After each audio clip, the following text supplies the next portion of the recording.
রাধে রাধে বন্ধুরা, কেমন আছো সবাই? তোমরা আশা করছি সবাই সুস্থ আছো, ভালো আছো। আমিও ভালো আছি। তো আজকের ব্লগটা এখন থেকেই শুরু করলাম, সকাল থেকেই। তো আমি এখানে বাসি সমস্ত কাজ করে, কাপড় ধুয়ে, বাসন ধুয়ে, স্নান করে চলে আসলাম। এখন চুল চিরুনি করে সিঁদুর পরে ঠাকুর ঘরে চলে যাব।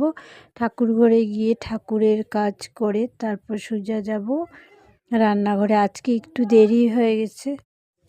কয়েকদিন ধরে মাথাটা খুব যন্ত্রণা করছে, মানে মাথা বলতে মাথার তালুটা খুব ব্যথা করে আর গরম হয়ে যায়, একদম ধোঁয়া বেরোয়, মনে হয় হাত দিলে পুরো মানে গরম লাগে। তেল আর জলে দিয়ে একটু মাথাটা থাপা দিয়ে তারপর ঘুমিয়েছি, একটু আরাম পেয়েছি। অনেক রাত্র পর্যন্ত মাথা ব্যথার জন্য ঘুমাতে পারিনি, তাই সকালে উঠতে একটু দেরি হয়ে গেছে। আর এখানে আমার ঠাকুর আছে বেডরুম, আমি নমস্কার দিয়ে ঘর থেকে বেরোই। রাধে রাধে বন্ধুরা, কেমন আছো সবাই? তোমরা আশা করছি সবাই সুস্থ আছো, ভালো আছো। তো আমিও ভালো আছি। আজকের ব্লগটা এখান থেকেই শুরু করছি। তো দেখতে থাকুন কি কি করছি। ভালো লাগলে লাইক কমেন্ট শেয়ার। নতুন বন্ধুরা আমার ভিডিওটা অল্প ভালো লাগলে থাকলে সাবস্ক্রাইব করে আমার পাশে থাকার অনুরোধ রইল। স্নান টান করে পুজো দিয়ে চলে এসেছি।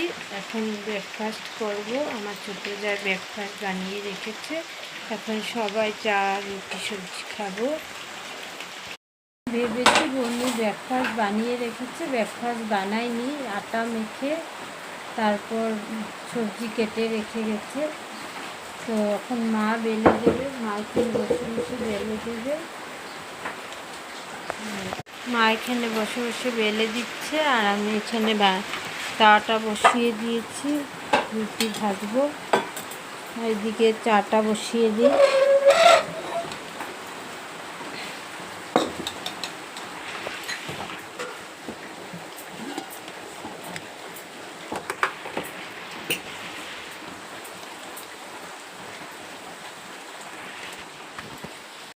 এখানে আমি রুটি তরকারি আর চা নিয়ে নিয়েছি, খেয়ে নিই। খাওয়ার পরে তারপর এদিকে মা সবজিগুলো কেটে দিচ্ছে, খেয়ে রান্নাটা বসিয়ে দেব। কারণ আজকে একটু লেটই হয়ে গেছে, ঘুম থেকে দেরিতে উঠলে সব কাজেই দেরিতে দেরিতে হয়, তাই একটু দেরিতে হয়ে গেছে। খেয়ে নিয়ে বসে দেব। অন্যদিন মা কাটে দেয় না সবজি, আজকে দেরি হয়ে গেছে, মা তার জন্য সবজিগুলো কেটে দিচ্ছে। খেয়ে তারপর রান্নাটা বসিয়ে দেব। কি কি রান্না করছি সবটাই আপনাদের সঙ্গে শেয়ার করব। এখানে পনির ভেজে নিচ্ছি, কাঁচা কলা আলু দিয়ে একটা পনিরের ঝোল হবে। পনিরগুলো ভাজা হয়ে গেছে, নামিয়ে তারপর তরকারিটা বসিয়ে দেব। আর এদিকে বনু আমাকে সমস্ত রকমের মশলা বেটে দিচ্ছে, আর এদিকে আমি রান্না বসিয়ে দিয়েছি। আমার বরমশাই শস্য পোস্ত বাটা দিয়ে পনির খেতে পছন্দ করে, তাই অল্প করেই কাঁচা কলা আলুর মধ্যে পনির দিয়েছি। আর বাকি পনিরটা আমি সেভাবে করব।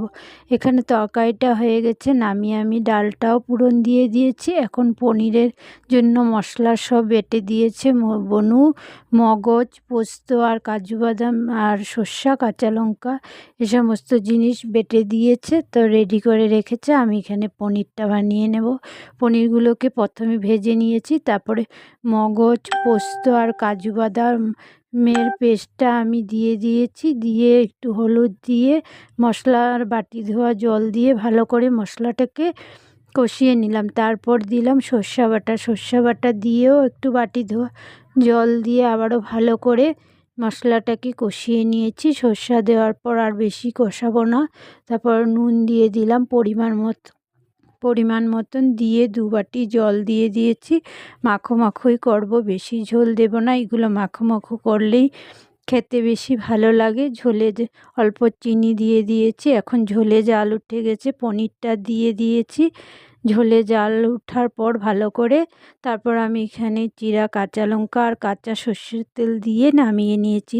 আজকের রেসিপিটা এখানেই শেষ হলো। তারপর দেখে নিন আজকের লাঞ্চ মেনুতে কী ছিল। পনির তরকারি, শস্য পোস্ত দিয়ে পনির, ডাল, কাঁচা কলা আলু দিয়ে পনির তরকারি, সাদা ভাত, আর এখানে আছে সকালের বাঁধাকপির তরকারি, আর এটাকে বলে তিতা ভেঁকুর। আপনারা কে কে এটাকে চিনেন অবশ্য কমেন্ট করে বলবেন। আর ছিল পটলের খোসা সিদ্ধ করে বেটে তারপর কড়াইয়ে একটু তেলে নিয়েছিলাম। মানুষদের খাওয়া হয়ে গেছে, তারপর আমরা এখন মেয়েরা খাচ্ছি। আর ওখানে মাও খাওয়া হয়ে গেছে। আমিও খেয়ে সারলাম। মা নিচে বসেই খায়, উপরে খায় না, টেবিলে বসি। আজকে আমার বউরা বসবে টেবিলে, বেশিরভাগ নিচেই খায়। রাধে রাধে। রাধে রাধে বাস। এখানে আমি আর বনু বসে গেছি খেতে। ভাত খাওয়ার পর আমি প্রতিদিনই একটু হাঁটাহাঁটি করি, তো আজকে বৃষ্টি ছিল না তাই একটু বাইরেই হাঁটাহাঁটি করলাম। হাঁটাহাঁটি করে এসে তারপর আমি সবার ভিডিও দেখলাম বসে বসে। তো ঘুম পাচ্ছিল, বসে বসে একলা ভিডিও দেখলে ঘুমেই পায়। তারপর একটু সন্ধ্যার পরে চা বানাতে চলে গেলাম। মা চা খেয়ে নিয়েছে, বনু গেছে বনুর বাপের বাড়ি, তাই আমার আর আমার বড়মশাইয়ের জন্যই চাটা বানিয়েছি। এখানে 2 কাপ চা ছেঁকে নিচ্ছি, তারপর ভুজিয়া আর বিস্কুট নেব চা দিয়ে খাওয়ার জন্য।